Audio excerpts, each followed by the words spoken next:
ড্রামার শুরুতে আমরা দেখি কয়েকজন দাসী কিছু বিষাক্ত পোকা নিয়ে তাদের লিডার ইয়ানের কাছে আসে। তারা বলে এগুলো দুনিয়ার সবচেয়ে রেয়ার ইনসেক্ট। ইয়ান নিজের রক্ত ওই ইনসেক্টে ঢেলে দেয়। তখন সেখান থেকে একটি বাটারফ্লাই বের হয়ে এসে তার পিঠের ভেতরে ঢুকে যায় এবং নিজের চিহ্ন রেখে যায়। এক দাসী বলে, আপনার শরীর সবচেয়ে পবিত্র শরীর, আপনি চাইলে যত খুশি তত সন্তান জন্ম দিতে পারেন, তাহলে আপনি পিস ব্লসমের জন্য সময় নষ্ট করছেন কেন? তখন লিডার ইয়ান বলে, পিস ব্লসম এমন একটি রেয়ার ইনসেক্ট যার কারণে শরীর থেকে নিজস্ব এক ধরনের সুগন্ধ বের হয়, আর পুরুষেরা খুব বেশি আকৃষ্ট উত্তেজিত অনুভব করে। আজ আমি এই জিনিসটা ব্যবহার করব, আর আজই আমি আমার এক পুরনো বন্ধুর সঙ্গে দেখা করতে যাব। পরের দৃশ্যে আমরা দেখি রাজা তার শরীরে থাকা ইয়াং নামক বিষের প্রচণ্ড ব্যথায় যন্ত্রণায় কাতরাচ্ছে। মন্ত্রী তাকে বলে, যদি আপনি কোনো পবিত্র নারীর সঙ্গে সম্পর্ক করেন তাহলে আপনার শরীর পুরোপুরি বিষমুক্ত হয়ে যাবে। কিন্তু রাজা বলে, আমি প্রিন্সেস জিয়াং ছাড়া অন্য কোনো নারীকে স্পর্শও করব না, তাই তোমরা কোনো বিষ্টের রক্ত নিয়ে এসো। ঠিক তখনই ইয়াং সেখানে পৌঁছে যায় এবং রাজাকে বলে, আমাকে এদের হাত থেকে বাঁচান। রাজা তার চোখের আঘাতে দুই সৈন্যকে পরাজিত করে দেয়। ইয়াং তার জীবন বাঁচানোর জন্য রাজাকে ধন্যবাদ জানায়।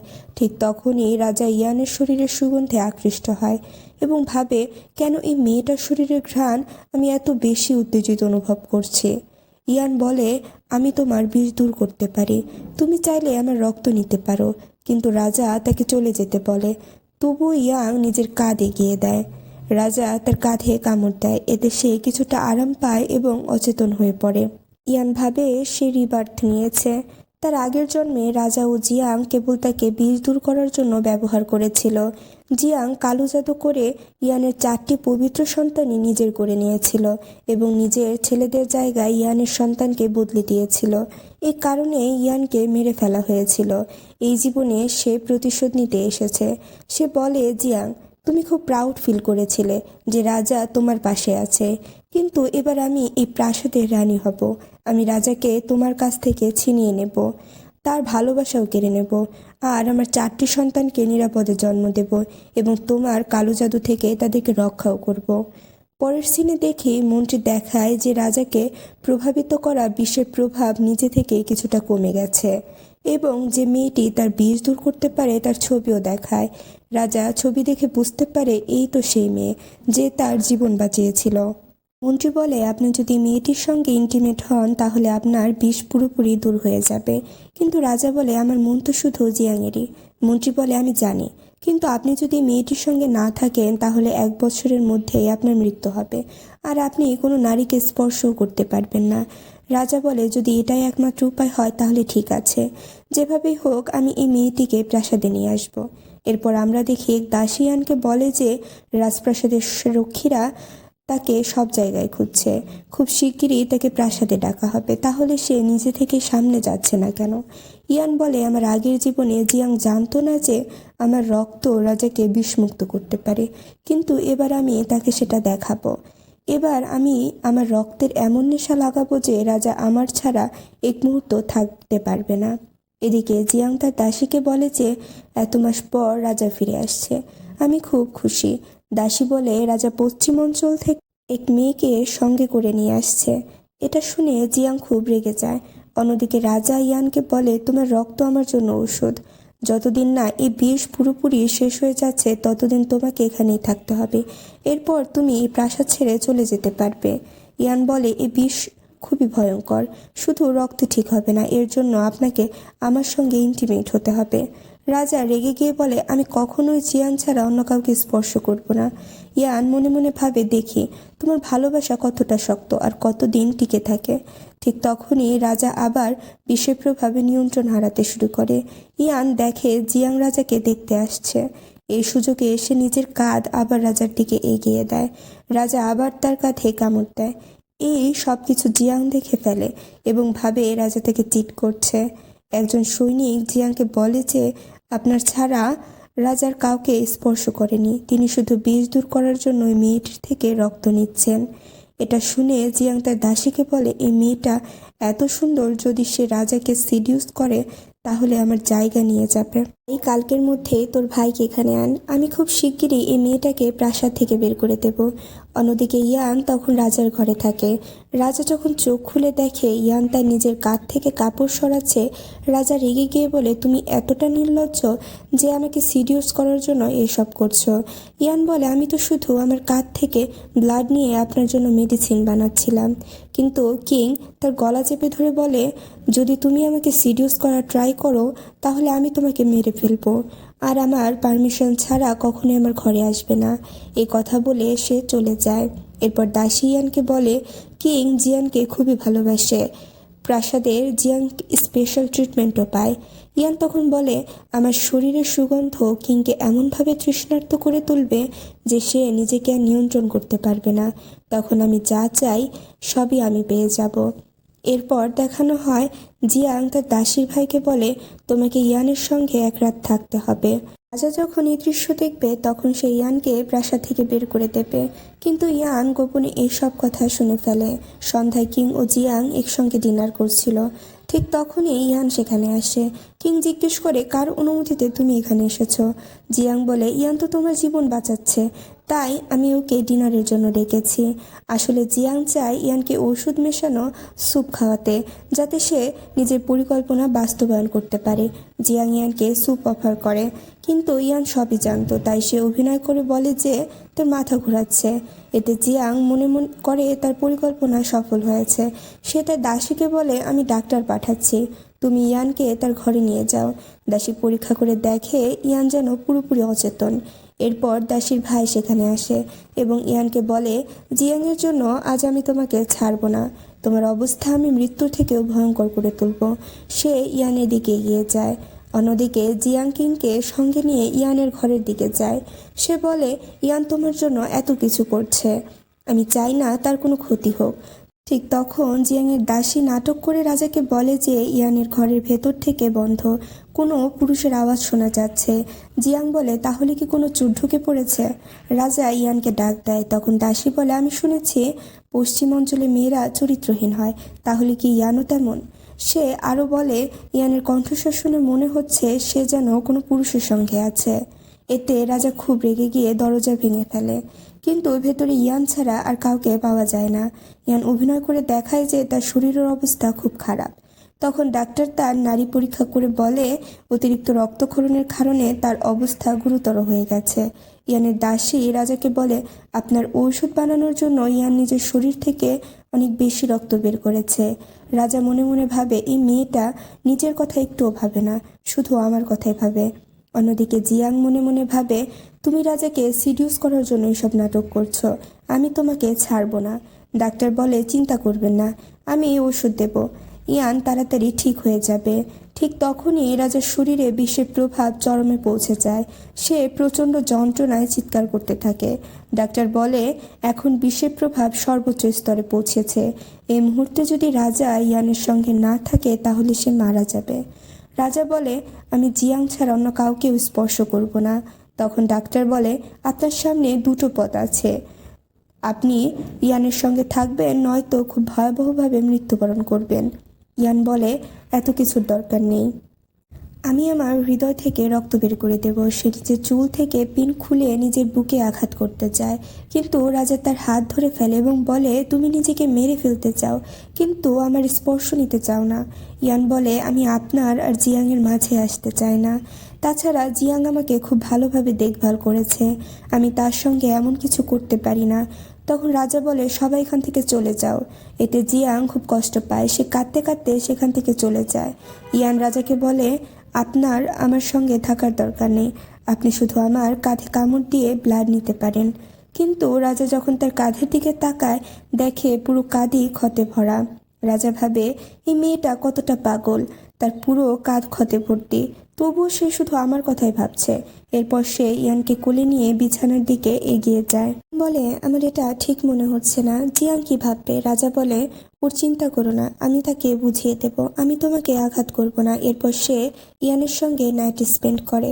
অন্যদিকে জিয়াংয়ের দাসীর ভাই মেডিসিনের নেশায় জিয়াংয়ের কাছে আসে এবং জোর করে ধরে বলে, এখন কিং তোমার প্রতি আগ্রহী নয়, সে তোমাকে ভালোবাসে না, তাহলে তুমি কেন তার জন্য নিজেকে পবিত্র রাখছো? জিয়াং বলে, আমি তার ওয়াইফ, আমাকে স্পর্শ করতেও সাহস করো না। কিন্তু মেডিসিনের নেশায় সে জিয়াংয়ের কোনো কথাই একদমই শুনে না এবং জোর করে তার সঙ্গে সম্পর্ক স্থাপন করে এবং তার সঙ্গে নাইট স্পেন্ড করে। পরের সকালে রাজা যখন ইয়ানকে দেখে তখন ইয়ান ঘুমের মধ্যে তাকে ভাই হুড বলে ডাকে। এতে রাজার হঠাৎ মনে পড়ে যায় যুদ্ধের সময় তার চোখে আঘাত লেগেছিল, তখন এক মেয়ে তার প্রাণ বাঁচিয়েছিল। সে মেয়েটিকে প্রতিশ্রুতি দিয়েছিল যে তাকেই সে বিয়ে করবে এবং একমাত্র সেই মেয়েটি তার স্ত্রী হবে। আসলে সেই মেয়েটি ইয়ান ছিল। রাজা তাকে চেনার জন্য একটা পেন্ডেন্টও দিয়েছিল, কিন্তু রাজাকে বাঁচানোর তাড়াহুড়োতে সে পেন্ডেন্ট ঘটনাস্থলেই পড়ে যায়, যেটা পরে জিয়াং তুলে নেয়। এর ফলে রাজা মনে করে জিয়াংই তাকে বাঁচিয়েছিল এবং তাই সে জিয়াংকে বিয়ে করে।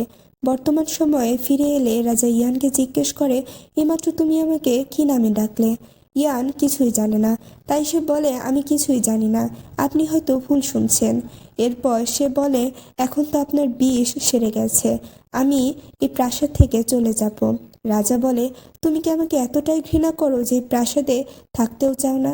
ইয়ান বলে, এমনটা না, আমি শুধু চাই না আপনার আর জিয়াংয়ের সম্পর্কের মধ্যে কোনো সমস্যা হোক।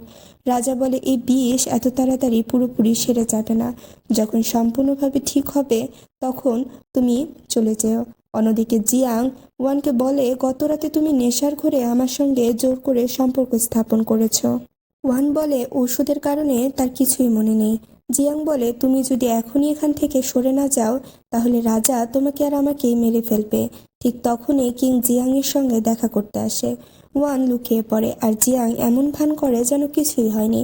রাজা বলে, শৈশব থেকেই তার এই বিষের সমস্যা আছে, তাই সে ইয়ানের সঙ্গে নাইট স্পেন্ড করেছে।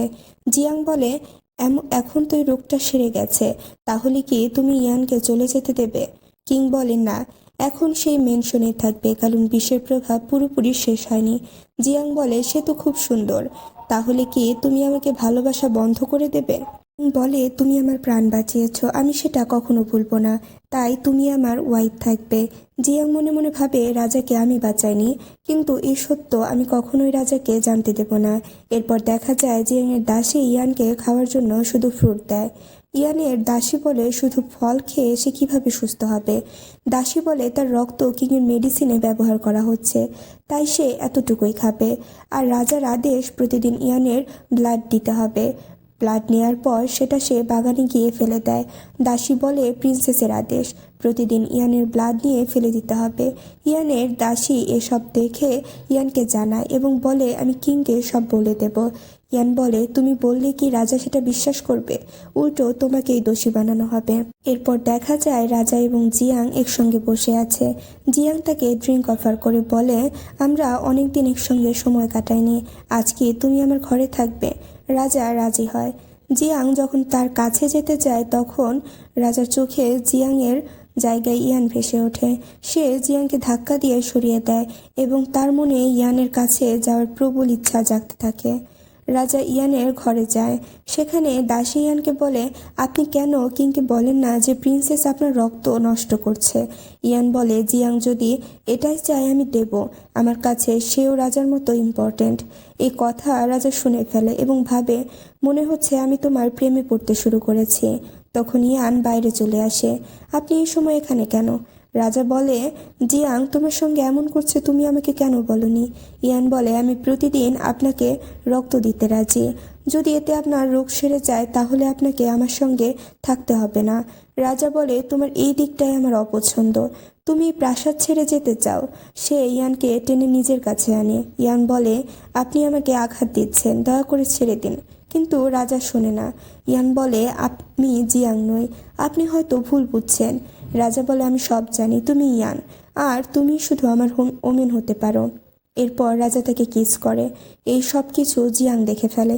সে ভাবে, এবার তুমি স্বেচ্ছায় ইয়ানের কাছে যাচ্ছ। সে কাঁদতে কাঁদতে চলে যায় এবং মনে মনে বলে, ইয়ান, আমি তোমাকে ছাড়বো না।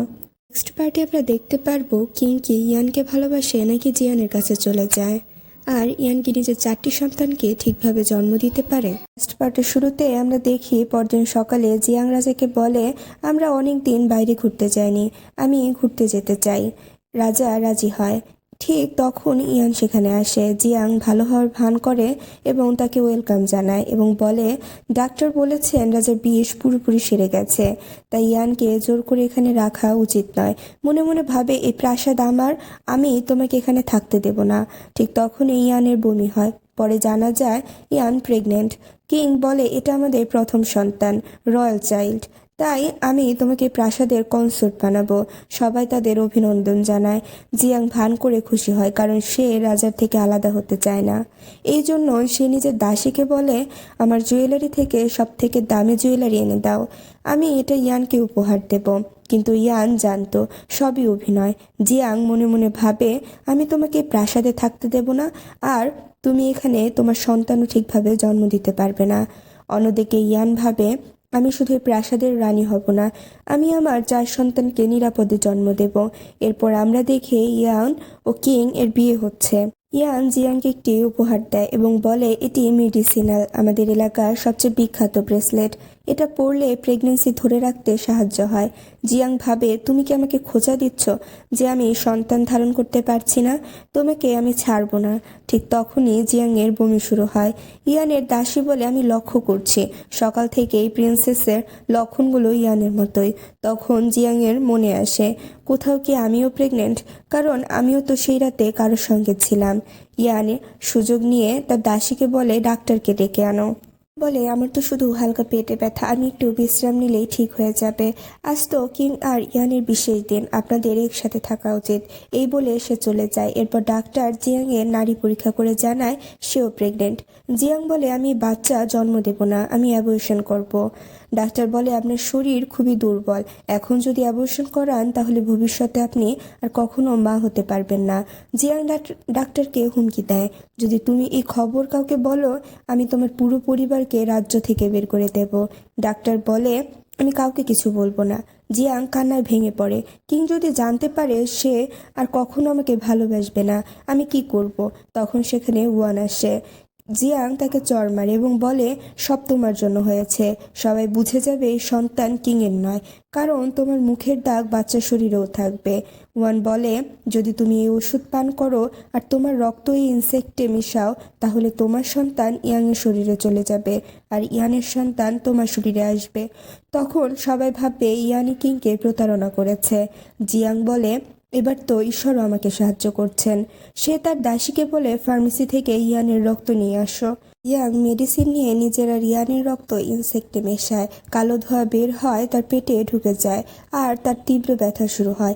একই সঙ্গে কালো ধোঁয়া ইয়ানের কাছেও পৌঁছায়, সেও ব্যথা অনুভব করে। কিন্তু এবার ইয়ান জানতো জিয়াং কালো জাদু করছে তার সন্তান ছিনিয়ে নেওয়ার জন্য, তাই ইয়ান আগেই প্রস্তুতি নিয়েছিল। নিজের ম্যাজিক্যাল শক্তি দিয়ে সে তার সন্তানদের চারপাশে একটা প্রোটেক্টেড লেয়ার তৈরি করে, যাতে কালো জাদু তাদের ক্ষতি করতে না পারে। ঠিক তখন কিং আসে এবং ইয়ানের শরীরের খবর নেয়। ইয়ান বলে আমি ঠিক আছি, আর যদি আপনি আপনার বেবির সম্পর্কে জানতে চান তাহলে স্পর্শ করেই বুঝতে পারবেন। ইয়ান দুষ্টুমি করে।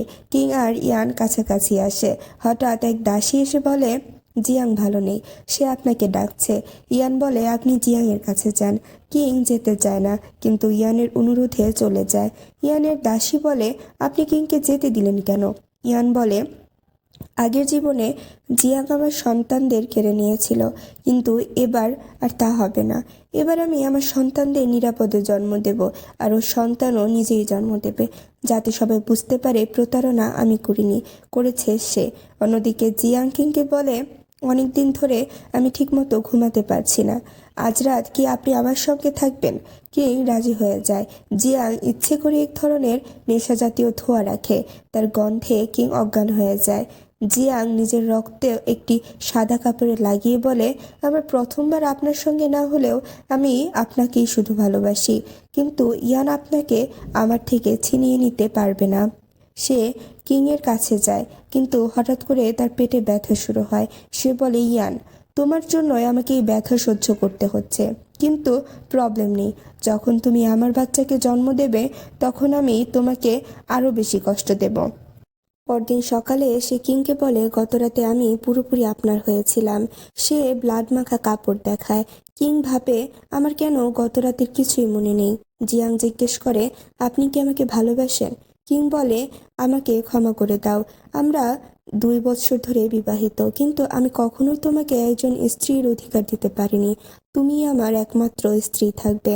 জিয়াং মনে মনে ভাবে এখন আমি খুব তাড়াতাড়ি আমার প্রেগনেন্সির ঘোষণা করব, আর যখন তুমি আমার বিকৃত সন্তানকে জন্ম দেবে তখন দেখব তোমার কি অবস্থা হয়।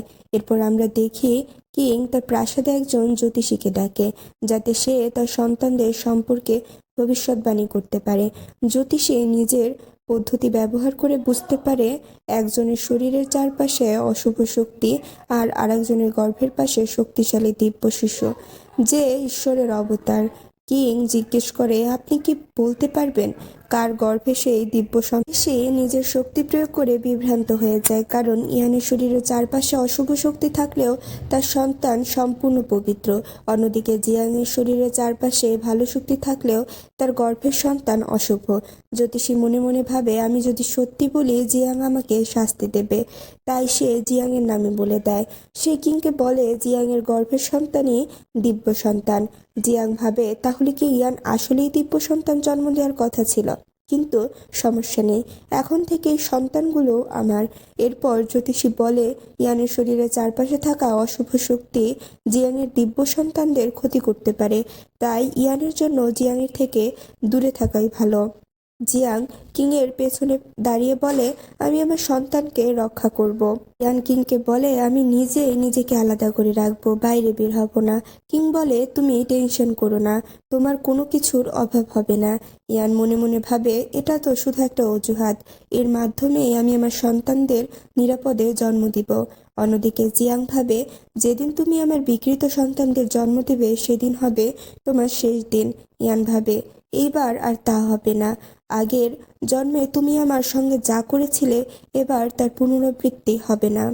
এরপর আমরা দেখি ইয়ানের দাসী তাকে বলে আপনি এটা কেন করলেন? 2 মাস ধরে আপনি এত কষ্ট করেছিলেন, তখন গিয়ে কিং আপনার প্রতি এতটা আকৃষ্ট হয়েছিল। ইয়ান বলে কখনো কখনো বড় কিছু পাওয়ার জন্য ছোট কিছু ছাড়তে হয়। তারপর সে দাসীকে বলে আজ জিয়াংয়ের জন্মদিন, ফুলের এই সুগন্ধ তার খুব পছন্দ, তুমি এটা উপহার হিসেবে দিয়ে এসো। অন্যদিকে আমরা দেখি জিয়াং আর কিং একসাথে আছে। জিয়াং বলে থ্যাংক ইউ, তোমার জন্যই আজ আমি এতটা ভালো ফিল করছি। কিং বলে তুমি তো আমার দিব্য সন্তানকে জন্ম দিতে যাচ্ছ, তোমার জন্য এতটুকু তো আমি করতেই পারি। জিয়াং বলে আজ আমার জন্মদিন, আমরা কি একটু সময় একসাথে কাটাতে পারি? সে কিংয়ের কাছে যেতে থাকে, কিন্তু ঠিক তখনই কিং ফুলের গন্ধ পায়, যেটা ইয়ানের গন্ধের মতো। তার মনে পড়ে অনেক দিন হয়ে গেছে সে ইয়ানকে দেখতেও যায় না। সে জিয়াংকে থামিয়ে দেয়, আমরা কিছু কাজ আছে, এই বলে সে চলে যায়। এদিকে ইয়ান ঘুমিয়ে আছে। কিং তাকে স্পর্শ করতে সে ভয় পেয়ে যায় এবং কিংকে দেখে কাঁদতে শুরু করে। কিং বলে তোমার সাথে কেউ কিছু করেছে, তুমি কাঁদছো কেন? ইয়াং বলে আমি ভয় পাচ্ছি, কাল সকালে উঠলে আমার এই স্বপ্ন ভেঙে যাবে আর আমি আমার কিংকে দেখতে পারবো না। কিং বলে এটা কোনো স্বপ্ন নয়, আজ থেকে আমি প্রতিদিন তোমার সাথে দেখা করতে আসব। ইয়ান বলে ঠিক আছে, আমি প্রতিদিন আপনার জন্য অপেক্ষা করব। কিং ইয়ানের কাছে যেতে চায়, কিন্তু ইয়ান তাকে থামিয়ে বলে আমি প্রেগনেন্ট। কিং বলে তুমি কি আমাকে না করছো? ইয়ান বলে ঠিক আছে, কিন্তু একটু জেন্টেল হবেন। এভাবে তারা দুজন একসাথে রাত কাটায়। এর পরদিন আমরা দেখি ইয়ান জিয়াংয়ের সাথে দেখা করতে যায়। জিয়াং বলে তোমার সাহস কিভাবে হলো আমার প্রাসাদে আসার? জিয়াংয়ের দাসী বলে যদি কিং জানতে পারে যে তুমি প্রিন্সেস জিয়াংয়ের কাছে এসেছো, তার ক্ষতি করতে চাও, তাহলে সে তোমাকে ভয়ঙ্কর শাস্তি দেবে। ইয়ান দাসীকে চড় মারে এবং বলে তুমি শুধু একজন দাসী, আর আমি কিংয়ের স্ত্রী এবং তার সন্তানের জন্ম দিতে যাচ্ছি। আমার সঙ্গে এভাবে কথা বলার সাহস তুমি কিভাবে পাও? জিয়াং রেগে ইয়ানকে মারতে এগিয়ে যায়, কিন্তু ঠিক তখনই তার প্রসব বেদনা শুরু হয়। একই সঙ্গে ইয়ানেরও প্রসব যন্ত্রণা শুরু হয়ে যায়। এদিকে কিং জ্যোতিষীকে ডাকে। জ্যোতিষী নিজের পদ্ধতি দেখে আকাশে 2টি তারার শক্তি ঘুরছে, একটি সৌভাগ্যের তারা আর অন্যটি অশুভ তারা। কিং ভাবে কি আশ্চর্য, ইয়ান আর জিয়াং দুজনের সন্তান একই দিনে জন্ম নিতে যাচ্ছে। তখন দেখা যায় জিয়াংয়ের ডেলিভারিতে ভয়ঙ্কর জটিলতা দেখা দিয়েছে। এক দাসী কিংয়ের কাছে এসে বলে ইয়ানের সন্তানের মধ্যে অশুভ আত্মিক শক্তি আছে, সম্ভবত সেই কারণেই প্রিন্সেস জিয়াংয়ের এমন অবস্থা হয়েছে। ইয়ানের সন্তান জন্মালেই তাকে সঙ্গে সঙ্গে হত্যা করা উচিত। আরেক দাসী বলে জ্যোতিষী ঠিকই বলেছেন, ইয়ান জিয়াংয়ের কাছে আসার কারণে প্রিন্সেস এতটা কষ্ট পাচ্ছেন, আপনাকে তাকে এখনই হত্যা করা উচিত। ঠিক তখন এক সৈনিক বলে আকাশে 4 রঙের তারা ঘুরছে। এটা দেখে জ্যোতিষী খুব খুশি হয়ে যায় এবং বলে এই 4 আলো স্বর্গীয় আত্মিক শক্তির রূপ, এর মানে এই 4টি শিশুই অত্যন্ত শক্তিশালী এবং ঈশ্বরের অবতার হবে। সে আরও বলে আপনার 4 সন্তানই 4 দেবতার রূপ, তারা অসাধারণ শক্তিশালী হবে। সেনাবাহিনী কিংকে অভিনন্দন জানায়। এক সৈনিক বলে পবিত্র আত্মিক শক্তি ইয়াংয়ের কক্ষে প্রবেশ করছে। সে কিং বলে এই 4টি তারা ইয়ানের কক্ষে গেছে। সবাই অবাক হয়ে যায়। দাসী বলে এটা কিভাবে সম্ভব, আসলে তো প্রিন্সের সৌভাগ্যবান সন্তান জন্ম দেওয়ার কথা। কিং তার কথা শোনে না এবং ইয়ানের কাছে চলে যায়। দাসী জানায় ইয়ান যমজ সন্তান জন্ম দিয়েছে। ইয়ান মনে মনে ভাবে এবার আমি শেষ পর্যন্ত আমার সন্তানদের রক্ষা করতে পেরেছি। কিং নিজের সন্তানদের দেখে খুব খুশি হয়েছে। সে ইয়ানকে বলে আমি ভীষণ খুশি এবং তাকে ধন্যবাদ জানায়, তোমার কারণে আমি সুখ পেয়েছি। ইয়ান বলে আপনার সন্তানদের জন্ম দিতে পেরে আমি নিজেকে খুব ভাগ্যবান মনে করছি। ঠিক তখন জ্যোতিষী আসে এবং এক শিশুর দিকে তাকায়। হঠাৎ শিশুটি নিজের দিব্য শক্তি দিয়ে জ্যোতিষীর সঙ্গে কথা বলে, তোমার সাহস কিভাবে হলো মিথ্যে বলার যে অশুভ শক্তি আমার মায়ের গর্ভে ছিল, এখনই আমার মায়ের কাছে ক্ষমা চাও। জ্যোতিষীর সঙ্গে সঙ্গে হাঁটু গেড়ে বসে পড়ে এবং বলে আমার দৃষ্টিভ্রম হয়েছিল, আমি ভুল ভবিষ্যৎবাণী করেছিলাম। ইয়ানের সন্তানরাই 4 দেবতার অবতার। এদিকে দাসী কিংকে জানায় প্রিন্সেস জিয়াংও সন্তানের জন্ম দিয়েছেন। জিয়াংয়ের ডাক্তার শিশুটিকে দেখে ভীষণ ভয় পেয়ে যায়, কারণ শিশুটি ছিল খুবই কুৎসিত, এমনকি দেখতেও ভয় লাগছিল। জিয়াং শিশুটিকে দেখতে চায়। ডাক্তাররা বাধা দিলেও তারা আদেশ শিশুটিকে দেখানো হয়। শিশুটিকে দেখে জিয়াং আতঙ্কিত হয়ে পড়ে এবং বলে এটা আমার সন্তান নয়, এটা তো একটা দানব, এটাকে আমার চোখের সামনে থেকে সরিয়ে নাও। সে দাসীকে জিজ্ঞেস করে ইয়ান কোথায়, সে কি সন্তান জন্ম দিয়েছে? দাসী বলে সে 4 সন্তানের জন্ম দিয়েছে। জ্যোতিষী বলেছেন ওরা 4 জনই দেবতার অবতার, সৌভাগ্যবান তারাগুলো ছিল ইয়ানের সন্তান। জিয়াং চিৎকার করে বলে আমি তো সেরোগেসি করেছিলাম, তাহলে সে সন্তান কিভাবে জন্ম দিতে পারে, এটা অসম্ভব। সে কান্নায় ভেঙে পড়ে। ঠিক তখন সে জানতে পারে কিং তার সঙ্গে দেখা করতে আসছে। সে বলে এই শিশুটিকে লুকিয়ে ফেলো। দরজার বাইরে দাঁড়িয়ে থাকা দাসীরা কিংকে ভেতরে যেতে বাধা দেয়, কিন্তু কিং জোর করে জিয়াংয়ের কক্ষে প্রবেশ করে। কিং দাসীকে বলে আমি আমার সন্তানকে দেখতে চাই। দাসী বলে শিশুটিকে এখনও ক্লিন করা হয়নি, অল্প সময়ের মধ্যেই দেখানো হবে। কিং বলে এখনই আমার সন্তানকে দেখাও। কিং যখন কাপড় সরায় তখন দেখে শিশুটি একদম স্বাভাবিক ও সুস্থ, কারণ আসলে শিশুটি জিয়াংয়ের ছিলই না। জিয়াং আগেই পরিকল্পনা করে নিজের রাজ্য থেকে একটি শিশু এনে রেখেছিল, যাতে কোনো সমস্যা হলে সেটাকে ব্যবহার করতে পারে। কিং বলে তুমি আমার সন্তানের জন্ম দিয়েছ, এখন তুমি যা চাইবে আমি তাই দেব। তখন জিয়াং বলে আমি কিছুই চাই না, আমি শুধু চাই তুমি আমার সঙ্গে থাকো। কিং বলে চিন্তা করো না, আমি সবসময় তোমার সঙ্গেই থাকবো। এদিকে দাসী চুপি চুপি জিয়াংয়ের শিশুটিকে নিয়ে যেতে চায়। ঠিক তখনই ইয়ানের দাসীর সঙ্গে ধাক্কা লাগে আর শিশুটি পড়ে যায়। সেই মুহূর্তে ইয়ান জিয়াংকে অভিনন্দন জানাতে সেখানে আসে। কিং বলে তুমি তো সবে সন্তান জন্ম দিয়েছ, তোমার বিশ্রাম নেয়ার প্রয়োজন। ইয়ান বলে আমি ঠিক আছি, আমি তো শুধু আমার বোনের সন্তানকে দেখতে এসেছি আর তার জন্য কিছু উপহার এনেছি। ঠিক তখন এক দাসী শিশুটির ওপর থেকে কাপড় সরিয়ে ফেলে এবং ভয় পেয়ে যায়। কিং জিজ্ঞেস করে তুমি কি দেখলে? দাসী বলে এটা তো একটা শিশু। জিয়াংয়ের দাসী বলে এখানে কোনো শিশু নেই, কিন্তু ইয়ানের দাসী বলে এই শিশুটিকে দেখে আমার ভয় লাগছে। কিং বলে কাপড় সরাও, আমি নিজে দেখতে চাই। কিংয়ের আদেশে ইয়ানের দাসী কাপড় সরায়। দেখে সে ভীষণ ভয় পেয়ে যায়। কিং দেখে হতভম্ব হয়ে যায়। কিং দাসীকে বলে আমাকে সত্যটা বলো। দাসী বলে আসলে এই শিশুটি প্রিন্সেস জন্ম দিয়েছেন। তখন জ্যোতিষী শিশুটিকে দেখে বুঝে যায় এই সেই অশুভ তারা, যেটা দেখে সে আগে বিভ্রান্ত হয়েছিল। সে কিংকে বলে অশুভ হত্যা প্রিন্সেসের শিশুর মধ্যেই রয়েছে, যদি একে হত্যা না করা হয় তবে রাজ্যে ভয়াবহ বিপর্যয় নেমে আসবে। জিয়াং বলে এটা আমার সন্তান নয়, আমাদের সন্তান তো ওটা। ওই অন্য শিশুর দিকে ইঙ্গিত করে। কিং বলে, এই শিশুটিকে বাইরে ফেলে দাও। ঠিক তখন ওয়ান আসে এবং জিয়াংকে বলে, তুমি আমার সন্তানের সঙ্গে এমন কিভাবে করতে পারলে? নিজের সুরক্ষার জন্য তুমি আমার সন্তানের প্রাণ নিতে চাও? কিং বলে, তুমি কি বলছো?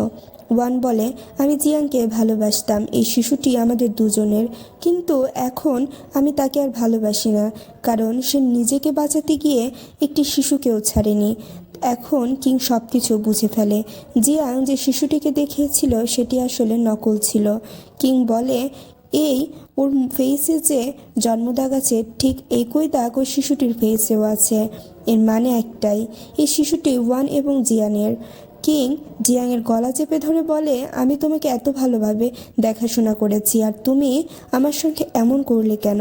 সে আদেশ দেয়, জিয়াংকে রাজ্য থেকে বের করে দাও আর ওয়ানকে মারো যতক্ষণ না তার শরীর থেকে আত্মা বের হয়ে যায়। জিয়াং প্রচণ্ড রেগে গিয়ে ইয়ানের গলা চেপে ধরে এবং চিৎকার করে বলে, সব কিছু তোমার জন্য হয়েছে। কিং ইয়ানকে বাঁচিয়ে নেয়। সে সৈন্যদের বলে, জিয়াংকে এখান থেকে বের করে দাও। জিয়াং চিৎকার করে বলে, তুমি আমার সঙ্গে এমন করতে পারো না।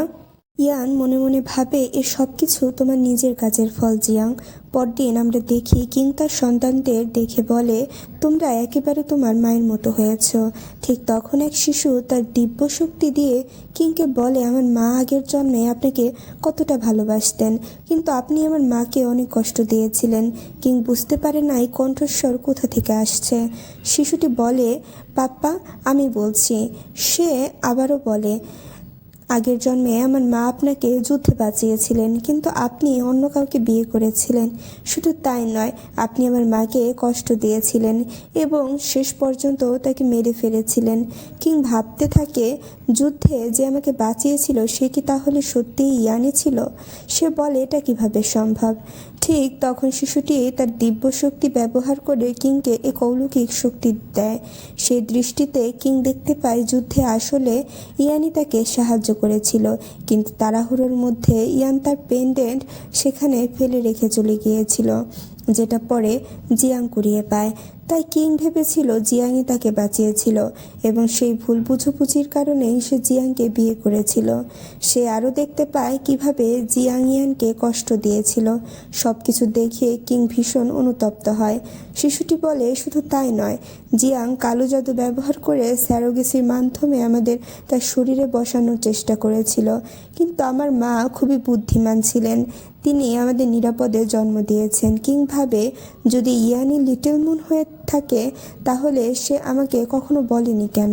ঠিক তখনই ইয়ান সেখানে আসে। কিং তাকে শক্ত করে জড়িয়ে ধরে এবং বলে, আমি কতটা ভুল করেছিলাম, দয়া করে আমাকে ক্ষমা করে দাও। অবশেষে আমি তোমাকে খুঁজে পেয়েছি। ইয়ান বলে, আপনি কি বলছেন? আমি কিছুই বুঝতে পারছি না। কিং বলে, যাকে আমি এতদিন আমার লিটল মুন ভেবে এসেছি সে আসলে তুমি।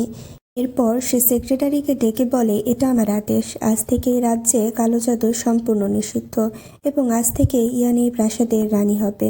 শুধু তুমি আমার একমাত্র স্ত্রী হবে। সে আরও বলে, যদি আমি এই প্রতিশ্রুতি ভঙ্গ করি তবে ঈশ্বর নিজে আমাকে শাস্তি দেবেন।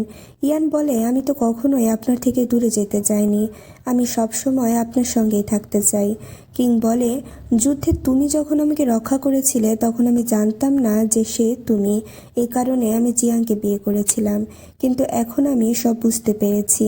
আজ থেকে আমি সব পরিস্থিতিতে তোমাকেই ভালোবাসবো। শিশুরা বলে, মা তুমি বাবাকে ক্ষমা করে দিয়েছ তো?